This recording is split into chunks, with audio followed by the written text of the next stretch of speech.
So here's another example. Suppose for the moment that I'm looking at the following matrix equation.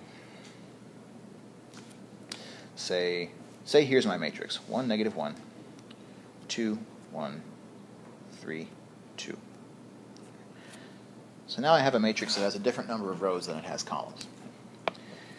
And supposing that I want that matrix to act on a vector over here, x, then how many entries must this vector have?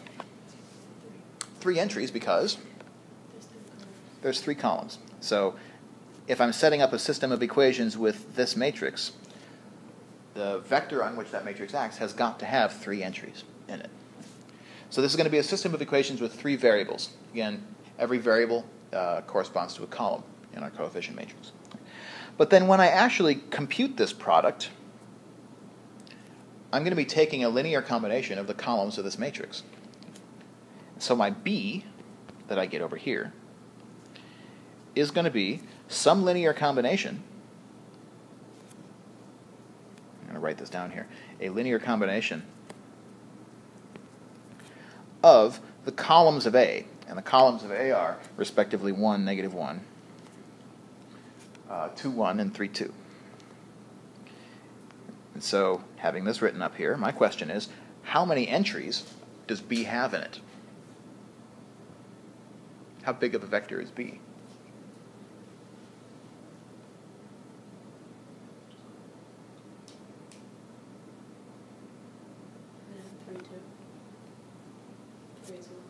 Three entries. I'm going to disagree with that. So again, B is going to be some linear combination of 1, negative 1, 2, 1, and 3, 2. If I take a linear combination, and that's just multiply those vectors by scalars and add them together. If I multiply one of these vectors by a scalar, and I add it to maybe another one of these vectors multiplied by a scalar. So for example, if I just say added these vectors together, if I took the linear combination 1, 1, 1, if that were my x vector, okay, then I would be adding these 3 columns together, and I would get something that looks like this. But inescapably, because we're taking a linear combination of vectors that have 2 entries, that linear combination will have 2 entries in it.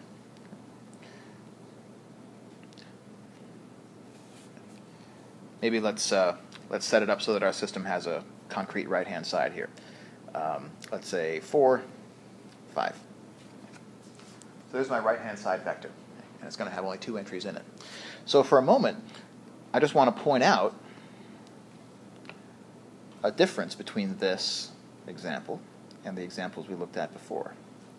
From the perspective of thinking of the matrix A as being a function which takes input and produces for us output. That our input here is a vector with 3 entries in it. But by the time A has done its thing, again thinking of a matrix as a verb, by the time A has done its thing to X, it produces a vector with only 2 entries in it. So let's see if we can come up with kind of a general principle here. A is a matrix with 2 rows and 3 columns. So we would say A is a 2 by 3 matrix. But what does a 2 by 3 matrix do? It operates on 3-dimensional vectors. So our X is coming from a 3-dimensional space. And it transforms those 3-dimensional vectors into 2-dimensional vectors. So a 2 by 3 matrix really represents a function from 3 dimensions, which we'll say R3, so 3-dimensional real space, into 2 dimensions, R2, 2-dimensional real space.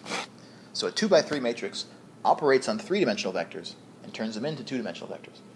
So anytime you have a rectangular matrix, this is an important distinction to keep in mind.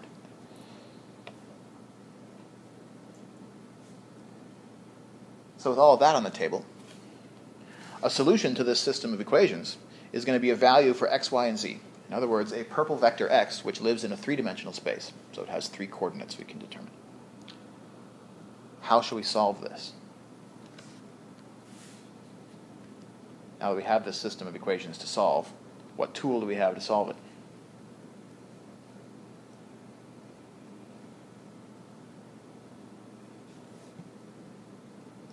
The same tools we always have had. Let's turn it into an augmented matrix and apply some row operations to bring that augmented matrix into its echelon form. Let's say reduced row echelon form, just so that we can do get as much practice with these row operations as we can. Where do you want to start? What's the first operation? Add row 1 and row 2. Let's add row 1 and row 2, because again, focusing on that first pivot position in the upper left, let's clear out everything underneath it, and we can do that by adding the two rows together. Row 2 plus row 1. So that now I get a 0. 1 plus 2 gives me a 3. 2 plus 3, 5. And 5 plus 4, 9. Okay? So far, so good. And we have one of our pivots. Where's our next pivot? Yeah, second row. Because after all, when we do a row operation, once we have our pivot in a row, we kind of forget about it. Forget about that row for a minute. And at least forget about the column that has a pivot in it. And let's get a pivot in the 3 position right here.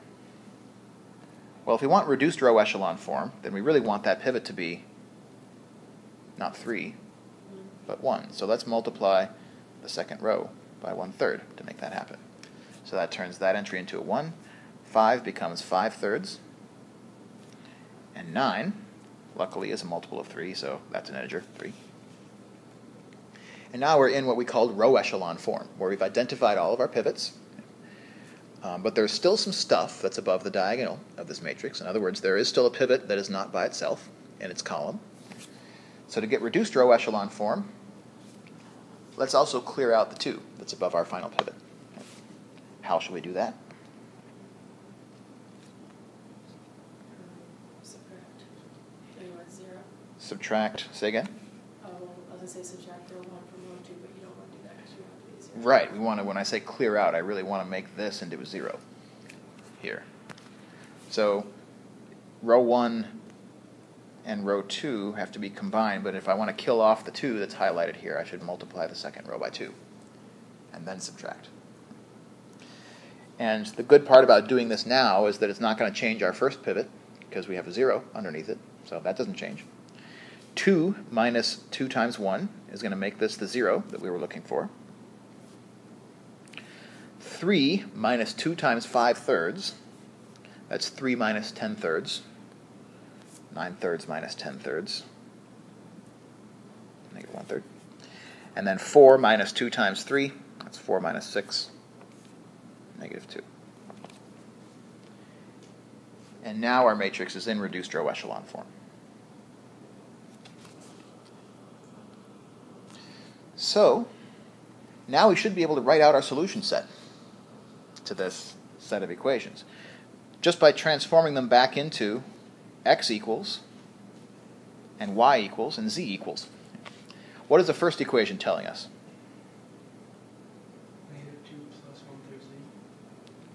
Yeah, because x minus 1/3 z is equal to negative 2 according to the first equation, but then that allows us to solve for x by moving the 1/3 z to the other side. So x equals negative 2 plus 1/3 z. Second equation. Let's do both of those steps at once here. Y equals 3 minus 5/3 z. But what's z? It's free. Exactly. So looking at our matrix, how do we know, looking at our reduced row echelon form, how do we know that z is free?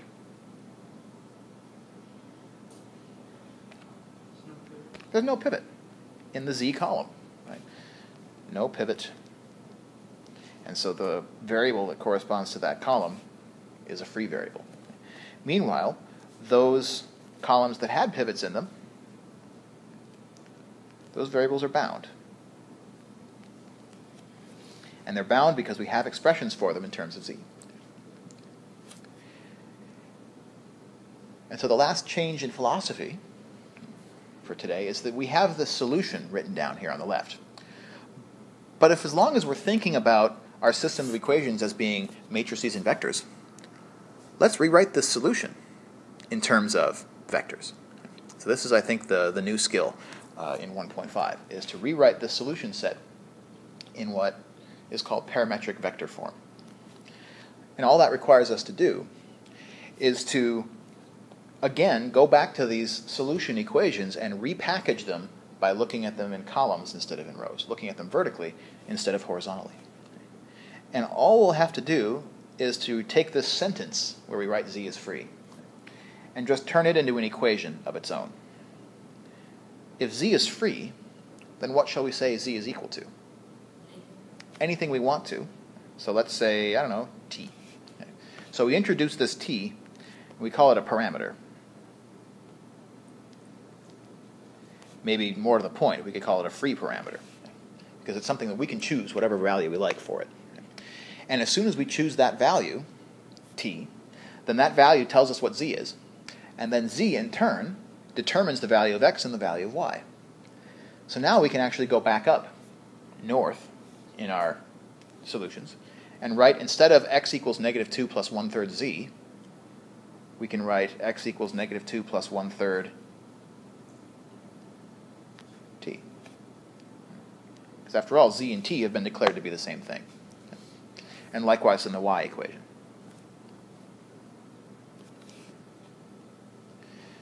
So now what we've done is we've expressed all three of our variables, x, y, and z, in terms of a common parameter that we called t.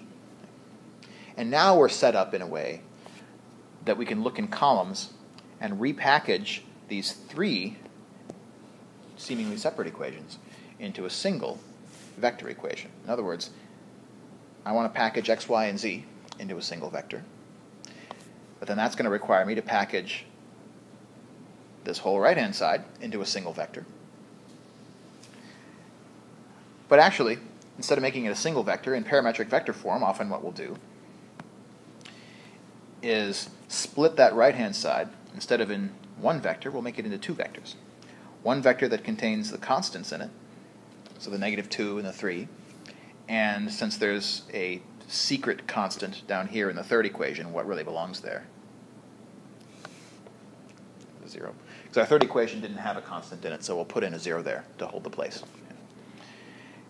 And then our second addend over here will have all the t's in it. But since there's a t in every one of those entries, instead of writing it 3 times, let's only write it once. So let's factor the t out and just have the coefficients of t as our vector, which means there's also a hidden coefficient on top of the t in the third equation, which this time is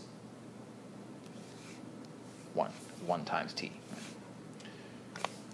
So what I mean by all this is that instead of writing the solution set as 3 different equations, we're going to write it as a vector equation, x, y, z,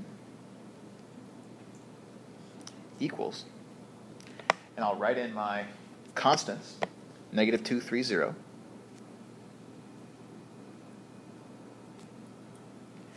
and then I'll write in my coefficients of t, 1/3, negative 5/3, 1 times t. And that is what we would call the parametric vector solution of this system of equations. So that little end game skill is the thing that's new in 1.5.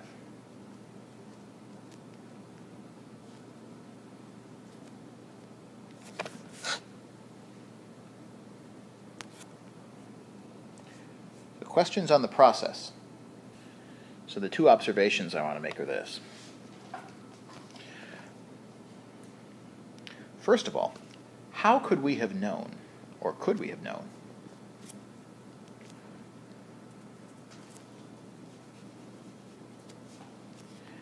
that this equation this set of equations, ax equals b, was consistent. In other words, would there have been a way to know in the beginning that there existed a solution of this equation? What do you think?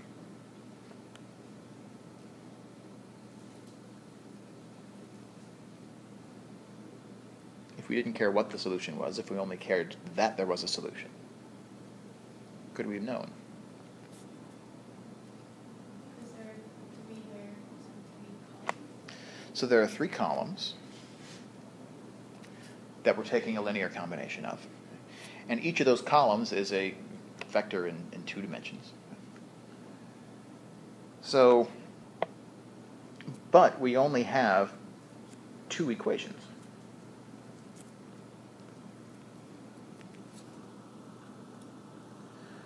So it would seem that the chances are pretty good that this is a consistent system, because we kind of have a lot of flexibility. We have 3 different vectors that we're taking a linear combination of, and we're trying to still hit that single target inside the xy plane. So there's a pretty good chance that with 3 vectors at our disposal that we'll be able to find some linear combination that hits the vector negative 2, 3, 4, 5 in the original problem. So there's a good chance, but really I don't think there's a way that we could have known this without proceeding through the whole solution. So I'm going to give this a not exactly. If you like Mythbusters, I would give this a plausible, but not a confirmed, right? We can't say for sure that this is a consistent system without doing some work to try to solve it. But hopefully the second question we can answer a little more definitively. Could we know up front whether, if the system is consistent, could we know right up off the bat whether solutions were unique?